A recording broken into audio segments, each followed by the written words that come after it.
WBTV On Your Side Special. Facing and erasing systemic racism. Sounds of protest through the decades in our area. The cries for justice keep ringing in the streets. Hands up! Don't shoot! Hands and keep making headlines. How did we get here? When will this end? We shouldn't have to protest because y'all are treating us wrong. We're our fathers. You are killing us. And what will it take for everybody to be treated equally? Like, there's no need to escalate every single situation where you come into a situation with a person that looks like me. Have a conversation. Good evening, and thanks for joining us tonight. I'm Dedrick Russell. The killing of George Floyd by a Minneapolis police officer has reignited a global demand for basic human rights. But this isn't an uprising that started on May 25th, 2020. It didn't start on September 20th, 2016, not on April 29th, 1992, or even December 5th. 1955. Black Americans have been fighting for their rights as human beings since they were kidnapped and brought to America beginning August 20th, 1619, more than 400 years ago. Tonight, we take the mask off America and face its issues head on. Then we look into what needs to be done to erase systemic racism. Before we can talk solutions and how to move forward, we need to first explain what systemic racism is. Sometimes also referred to as institutional racism. Systemic racism is defined as the racial bias of individuals by the existence of policies or laws and practices that provide differential access to goods, services, and opportunities by society of race. This can affect where people live, the quality of education they receive, their income, types of food they have access to, their access to adequate medical treatment, and the types of interactions they have with the criminal justice system. For centuries, mothers and fathers of countless black men, women, and children have gotten the gut-wrenching news that their child has been killed because of the color of their skin. During the last 8 minutes and 46 seconds of George Floyd's life, he called for his mother. It was a sound that resonated with all mothers and a sound no mother wants to hear from their child. Many black mothers across America fear the lives of their children each day, especially the mothers of black men. I had a conversation with a mother about the daily fear she feels for her son. Whenever I think about it, I get emotional because I do think about him, and I have another son. And, you know, you try to raise your children with confidence, to be courageous. You want them to be know who they are. Dana Kitt is raising 2 black boys. She says with all that is happening in the world, she stays on edge. I think I'm gonna probably worry about him until the day I die. Righteous Kitt knows why his mom worries. There's an important bond between mother and son. Without my mom, I wouldn't, there's a lot of things that I wouldn't be doing, but I wouldn't be here first and foremost. And I don't know how to completely describe how much my family and my mom means to me, because I grew up in a single parent household for the first half of my life. And this was the parent. She was there. She was always there for every step. This teenager can understand why George Floyd called for his mom. When you're in trouble, who do you come to? It's my mom. And in that situation, he just, I couldn't imagine that pain. That pain has sparked a movement tackling racism, inequality, and police brutality. Those are some of the same issues Dana's father protested during Dr. Martin Luther King Jr.'s day.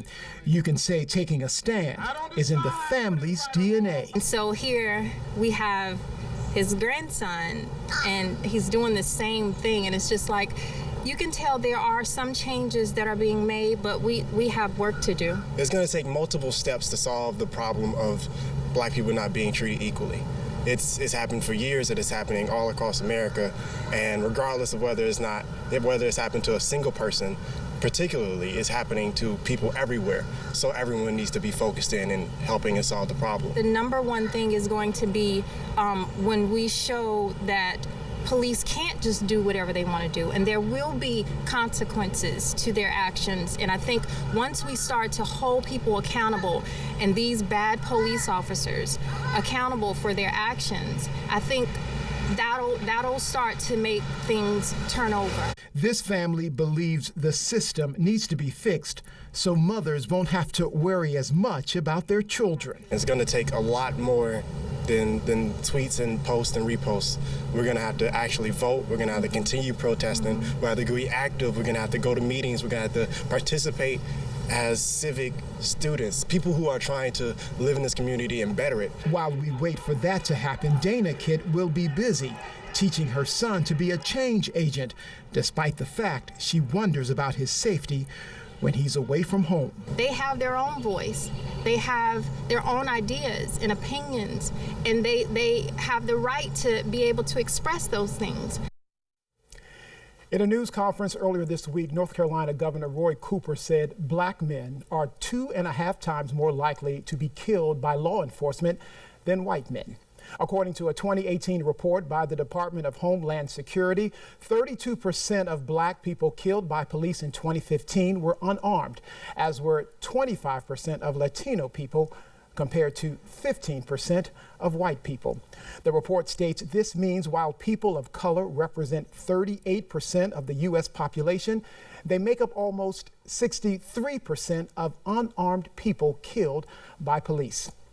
On May 25th, 2020, people around the world watched this video. Minneapolis police officer Derek Chauvin kneeled on the neck of George Floyd for nearly 9 minutes. Floyd was unarmed and in handcuffs.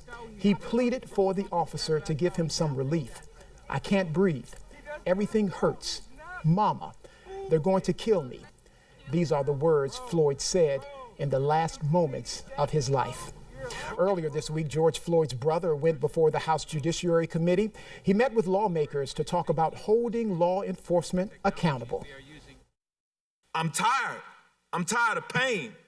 Pain you feel when you watch something like that.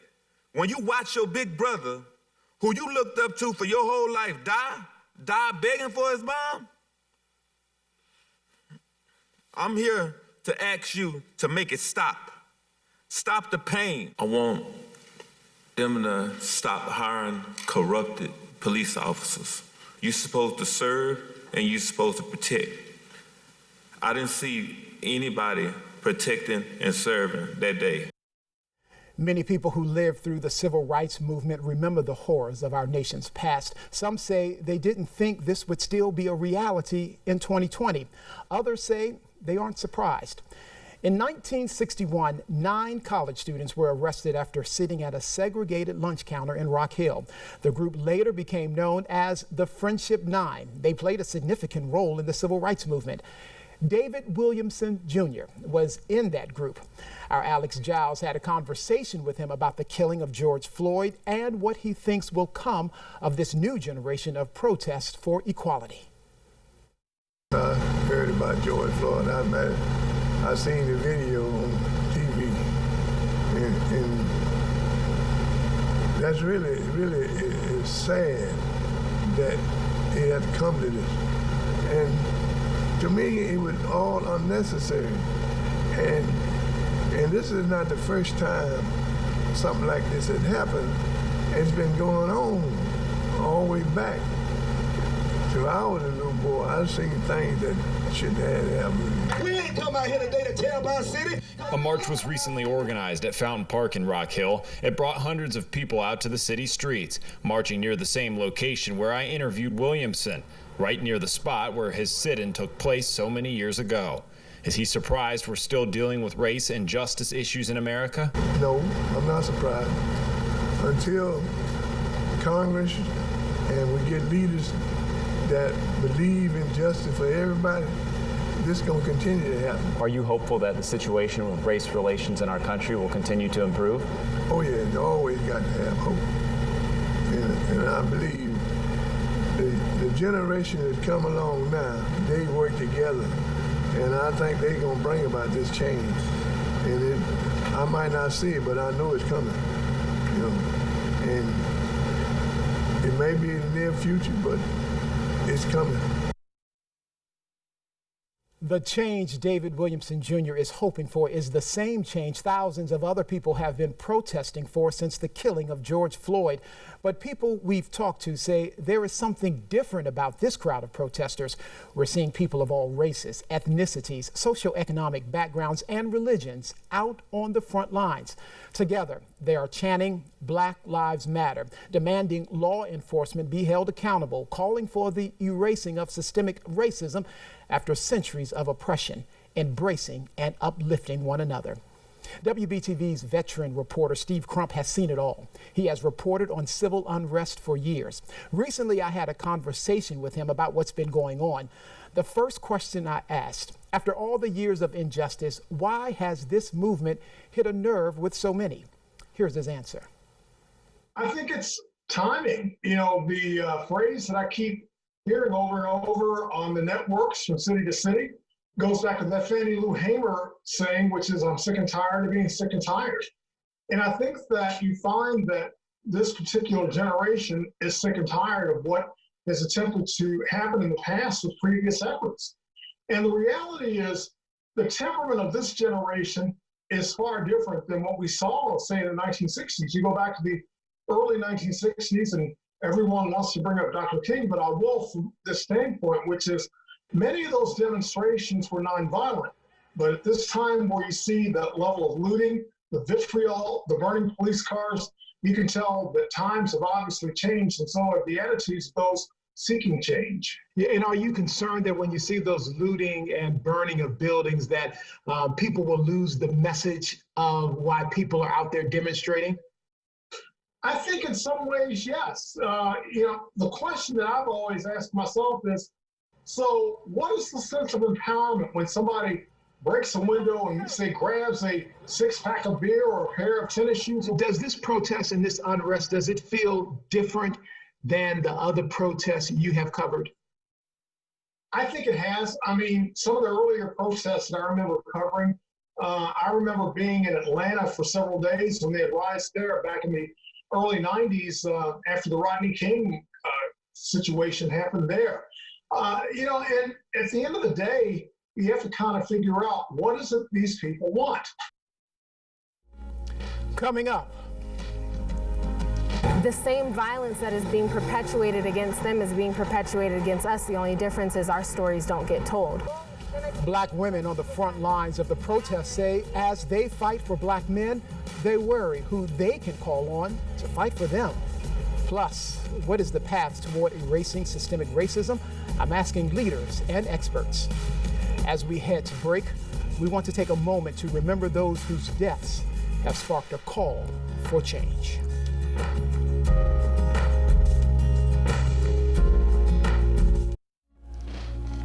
Welcome back to Facing and Erasing Systemic Racism, a community conversation. Along with George Floyd, Ahmaud Arbery, Trayvon Martin, and many others, protesters want to make sure we don't forget the names of girls and women such as Breonna Taylor, Tatiana Jefferson, Sandra Bland, Aiyana Stanley Jones. Many of those protests and demonstrations we've seen in Charlotte and across the nation have been organized by women. But while many black women fight for the lives of black men, they're also fighting a battle for themselves against racism and, in some cases, sexism.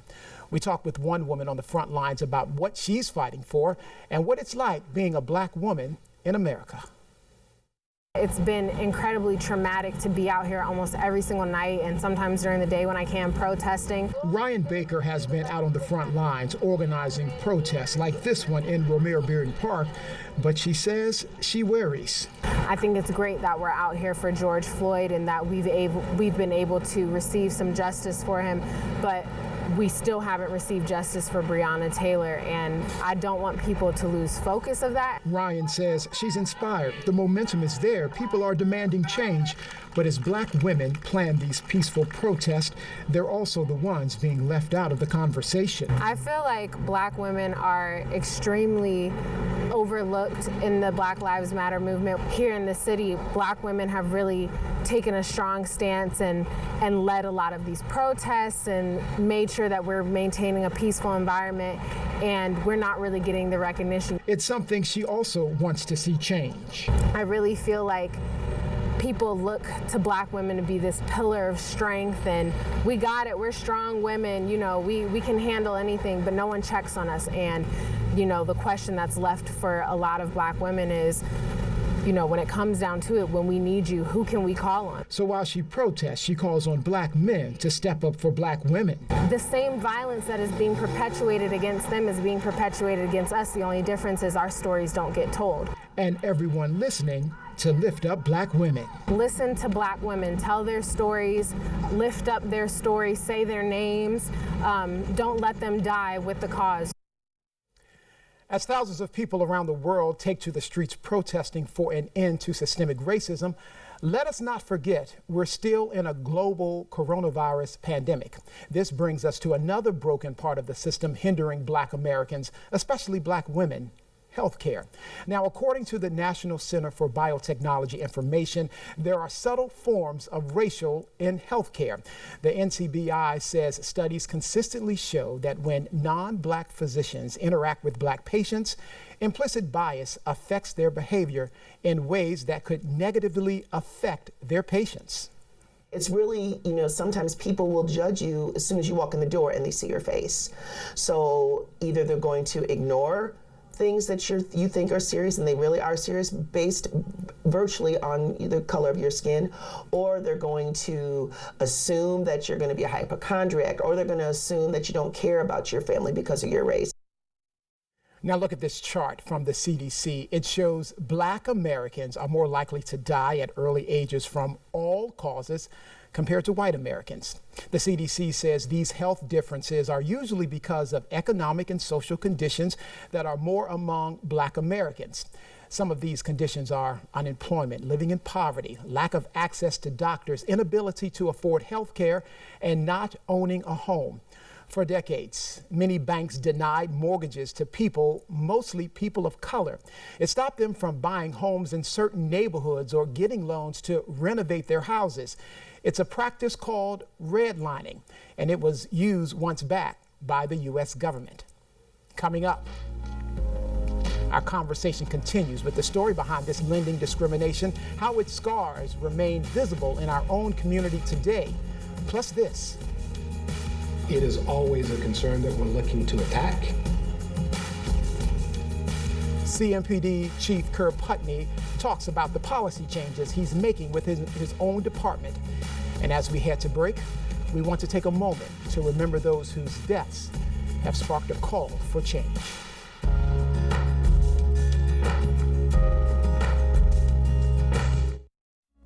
Welcome back to Facing and Erasing Systemic Racism, a community conversation. Statistics show there is racial bias within our criminal justice system. If you're white, you may not worry about seeing the police, but for Black Americans, it's different. Here's an example. Mark D. McCoy is a professor at Southern Methodist University. Now, he tweeted this at the beginning of the month, quote, "George Floyd and I were both arrested for allegedly spending a counterfeit $20 bill. For George Floyd, a man my age with 2 kids, it was a death sentence. For me, it is a story I sometimes tell at parties. That, my friends, is white privilege," end quote. A University of Chicago study found more than half of young Black Americans know somebody who has been harassed by the police. Racial profiling is the practice of law enforcement targeting someone for suspicion of a crime based solely on their race, ethnicity, religion, or national origin. For example, Black drivers are 30% more likely than whites to be pulled over. Overall, studies have found Black people are more likely to be charged, more likely to be convicted, and more likely to face a stiff sentence than white people for the same crimes. North Carolina Governor Roy Cooper says Black adults are 6 times more likely to be incarcerated than white adults. When convicted of the same crime, Black men received a 20% longer sentence than white men. Our children are our future, and they are joining the fight against systemic racism. This week, WBTV's Alex Giles spoke with Claire Tondo. She's the 17-year-old who organized this massive protest in Uptown just a few weeks ago. Tell me about that June 2nd rally that you were a part of organizing. How did that come together? So basically, I was in my room I saw the video, and I saw that what happened on Beatties Ford. Immediately, I was like, I'm going to organize something. So I started doing that. Within the next day, somebody put me in contact with the NAACP, and I'd already had a list of who I wanted to speak and like how I wanted everything to go down. You said you work at Panera, you run track, focus on school. Why also get involved with this? A lot of people like ask me like if I consider myself an activist. I always tell them that everybody in our community should be an activist, if you think about it, because at the end of the day, I'm just a louder voice of what you should be advocating for. I don't have the privilege of ignoring the issues, being that I am a young black woman in America, so I kind of have to. It's not something that I can pick and choose or ignore, because sooner or later something's gonna affect me. Coming up. If you look in any community that you live in, you can see the effects of redlining, still, years and years later.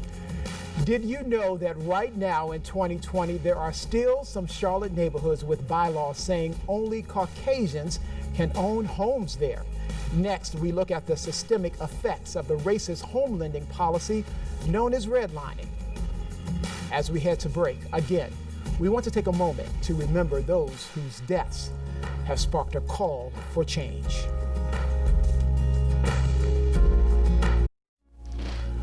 Welcome back to Facing and Erasing Systemic Racism, a community conversation. Now, before we look at how to erase systemic racism, we want to continue our conversation about how the past has shaped our present. WBTV anchor Jamie Bowl explains how laws, policies, and beliefs formed throughout our nation's history are affecting Black Americans today. In the 1930s, the American government began a form of lending discrimination called redlining. Banks and other mortgage lenders commonly rejected loans for credit-worthy borrowers based strictly on their race or where they lived. The federal government, through a now-defunct agency called the Homeowners Loan Corporation, worked with real estate agents and banks across the nation to create maps outlining where Black people were and were not allowed to live. If you look in any community that you live in, you can see the effects of redlining, still, years and years later. And I see that in the community that I serve, and that's the history of racism. In 2016, the University of Richmond created this interactive redlining map showing America's history of racial discrimination. This is a redlining map of Charlotte from 1935. In green are communities like Myers Park, where Black and Latino people were not allowed to purchase homes. Those areas were graded as best. In red are areas like Beatties Ford, where homes were predominantly occupied by Black and Latino people. Those communities were graded as hazardous. Though redlining has been outlawed, the restrictions are still on the books in many neighborhoods across Charlotte today. A deed restriction for a neighborhood along Lakewood Avenue still says a lot shall never be owned or occupied by a colored person. In Myers Park, deeds said homes were to be sold to Caucasians only. And it's not in effect, but that it would have to go through so many processes and procedures to get it taken out of the bylaws. Not to develop and not to give Blacks loans to where they could buy homes. And they got pushed out into a certain section, and it's been very hard generation after generation for these people to get out of it. A study by real estate brokerage Redfin found the 1930s housing discrimination policy continues to widen the racial wealth gap. It says over the past 40 years, homeowners in redline areas have earned 52% or $212,023 less in home equity compared to homeowners in green-lined neighborhoods. It reports Black homeowners are nearly 5 times more likely to own in a red-line neighborhood than in a green-lined neighborhood. The Fair Housing Act of 1968 made redlining illegal, but its effects still linger today. Part of it is because of something called educational redlining. Most of us are taught the 2 keys to wealth are education and employment, but neither of those come easy for our Black population. Here's Jamie Bowl once again to explain. $23 billion. In 2016, predominantly white school districts received $23 billion more dollars than districts that serve mostly black students. This is according to EdBuild. That's a nonprofit that studies how schools are funded. Why is that? In many places around the country, a school district's funding relies mostly on property taxes. White neighborhoods generally tend to be wealthier, which means more money for their schools. Now, think back to redlining, which we talked about a moment ago. Those neighborhoods that got segregated were put at an economic disadvantage. Since they are not as well off, their schools don't get as much funding. So what does that look like? Bigger class sizes, lower teacher wages, poorer conditions for school buildings, fewer in-class resources like books or learning tools. On top of that, black students tend to be punished more than their white peers. According to a state report, in Charlotte-Mecklenburg schools alone, for every white boy who is suspended, 10 black boys are suspended. Those suspensions have been found to hurt a student's likelihood for success. For example, a study by the University of Pennsylvania found suspensions hurt math and English test scores. The ACLU also says suspensions drive higher dropout rates. So how do we set up our students for success? Dedrick spoke with CMS Superintendent Ernest Winston. Charlotte-Mecklenburg Schools is a microcosm of our larger society. So I think we are certainly not immune from, systemic racism. CMS Superintendent Ernest Winston says to erase systemic racism in the classrooms, teachers must be on the same page. There is an understanding and an expectation that in order to be able to stand in front of a classroom, that you have to believe that every child is capable of being successful. The top educator says to confront racism head on, teachers must see the color of every student and embrace it. You use all of those factors to get to know a child better and then ultimately help educate him or her better. Winston says despite challenges, the work still has to get done. If we do not get additional resources, we still have a responsibility to prepare and educate every child. So we can't fall back on that as an excuse.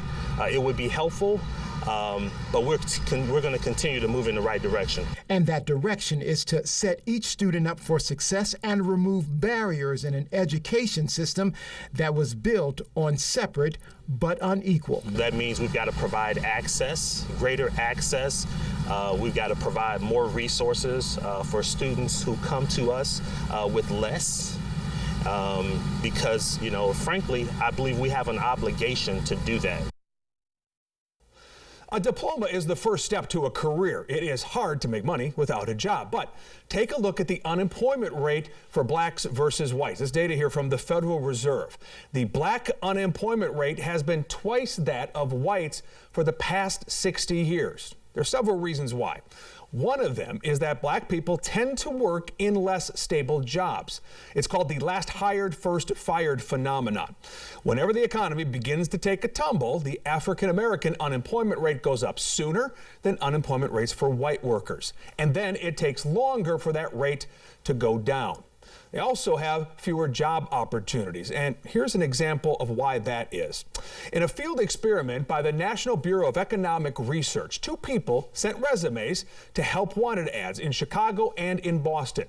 For some resumes, they used African-American sounding names. For others, they used white sounding names. The resumes with white sounding names got 50% more callbacks for interviews. Dedrick? All right, thanks, Jamie. Coming up, is this time different? How do we erase systemic racism, and what will it take to keep the momentum going? I talked to the leader of a local organization dedicated to our young men of color. Welcome back to Facing and Erasing Systemic Racism, a community conversation. We've spent the past 40 minutes facing some of the issues fueling the cycle of systemic racism. We know, despite everything we've shown you, some people will still say systemic racism doesn't exist. Well, we can't change what someone believes, but we can spark a change that will stretch beyond their time. For one woman, that means changing the definition of racism. Now, Merriam-Webster's dictionary defines racism as a belief that race is the primary determinant of human traits and capacities. It says racial differences produce an inherent superiority of a particular race.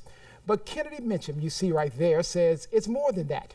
So she asked Merriam-Webster to change it. I basically told them that they need to include that there's a systematic oppression upon a group of people. It's not just, oh, I don't like someone. Listen to this. The editor of Merriam-Webster agreed, saying a revision to the entry of racism is now being drafted. By arming you with the facts, we can begin moving forward to erasing systemic racism. So let's talk about the next steps. Sometimes it helps to take a look back in order to move forward. So what has led to change? Well, throughout history, people have protested in the name of ending racial inequality. They knew things wouldn't change overnight, but they had goals. They knew what they wanted their era of protest to achieve. So what are the changes this new generation of protesters hope will come out of this uprising? We again turn to WBTV's veteran reporter Steve Crump for his perspective on what has been accomplished down through the years of protest and demonstrations he has covered.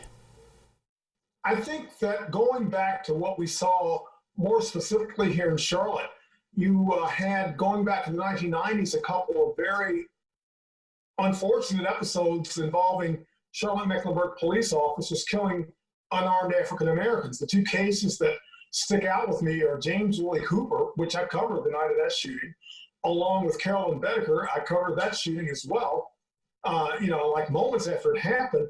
And the reality is that was kind of a lightning rod moment within this community because you saw so many forces coming together, be it the NAACP, a lot of other organizations, and they were on a quest and they made good on it, which is by their actions of taking to the streets, showing up at city council, having productive conversations, they were able to get a citizens review board. Now, it wasn't perfect, and some people say that perhaps it was watered down. The reality is, though, through some unfortunate circumstances, they were able to affect change in that way. And even in recent years, they've tried to give those organizations, at least that citizens review board, a lot more teeth. Thank you, Steve. Let's take a look at what has changed in response to these most recent protests.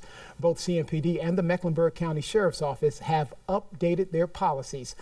The Sheriff's Office has implemented a duty to intervene policy. Under it, a deputy must step in if they see another deputy using excessive force or any other inappropriate behavior. CMPD has added a duty to act section to its neglect of duty policy. It requires officers to take action to prevent harm to a person or the community as a whole.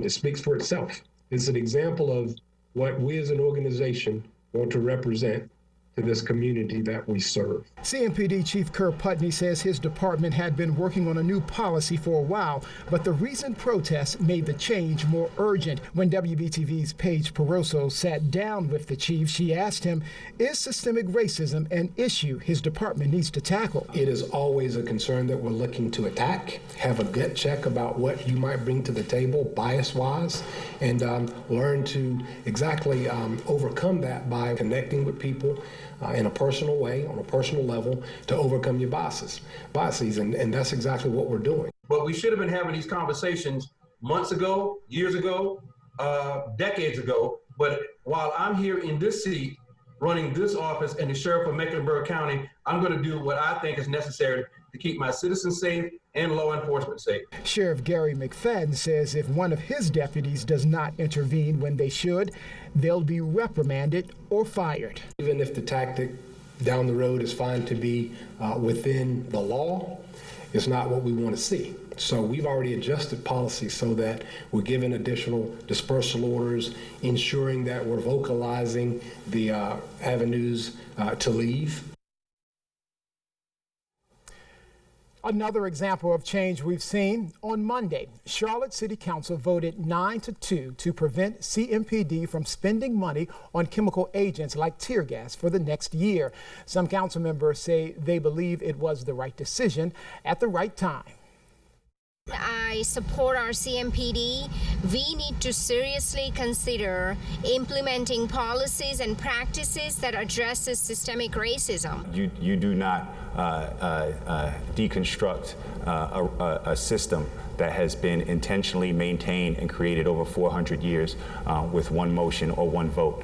This is a step. It is a significant step, but it is a step that will need much more work on a constant and consistent basis. Now, one of the co-founders of the Black Lives Matter movement says defunding the police means there's money that needs to be reallocated, money that could go toward things like mental health, domestic violence, and homelessness. One protester we talked to in Charlotte says another place those funds could go is to education. It's a lot of funding that goes towards the police and less funding that goes towards education. Half of the time, especially like in certain areas of schools, you go to schools, kids don't have certain things because CMS said they don't have money for that. But we have money to buy all these new police equipment and stuff and antagonize the neighborhood with it, but you don't have money to help raise the next future generation of doctors and lawyers.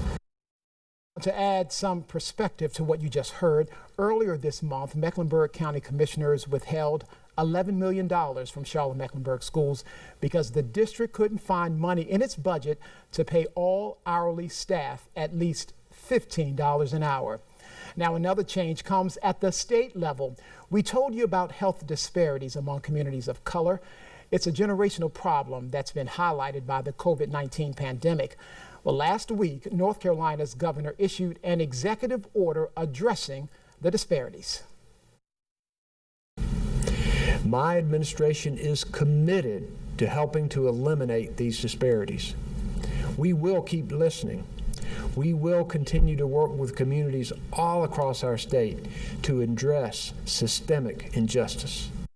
Now, to be clear, there is nothing biologically that makes Black Americans more susceptible to COVID-19.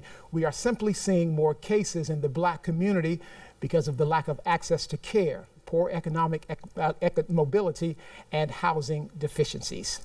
So those are the changes. Sure, we've seen some progress, but there is much more work to be done. What is our checklist? What needs to happen next to keep us on the path toward erasing systemic racism? Well, I talked to a JCSU professor and the executive director for My Brother's Keeper Charlotte. Here's what they had to say. I don't think that we'll see it erased anytime soon. Systemic racism has been around for centuries. That's why JCSU professor Dr. Terza Limonez believes it will take time. She also says everybody should be at the table to come up with solutions to make life better for all. Politicians need to get out of where they politic and come and meet the community. White people need to come out of their comfortable homes and have conversations. Community leaders and all voices are going to matter in this work. The professor wants change to happen without any more violence. Enough people have died. Can we do the work without Black lives being lost? Don Thomas agrees. He's with My Brother's Keeper Charlotte. He says this moment confirms his organization is needed. My Brother's Keeper Charlotte Mecklenburg will not squander its righteous indignation in this time with inaction. Thomas says time out for organizations working in silos.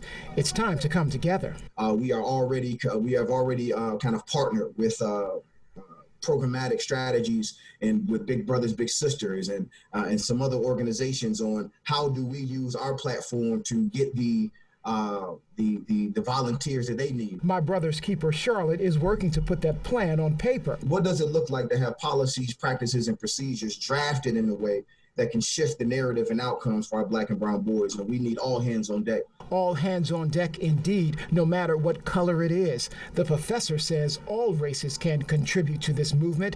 It just takes an unwavering spirit. Everything that takes work and that's going to help us move forward is going to make us a little bit uncomfortable. And that has to be okay at some point.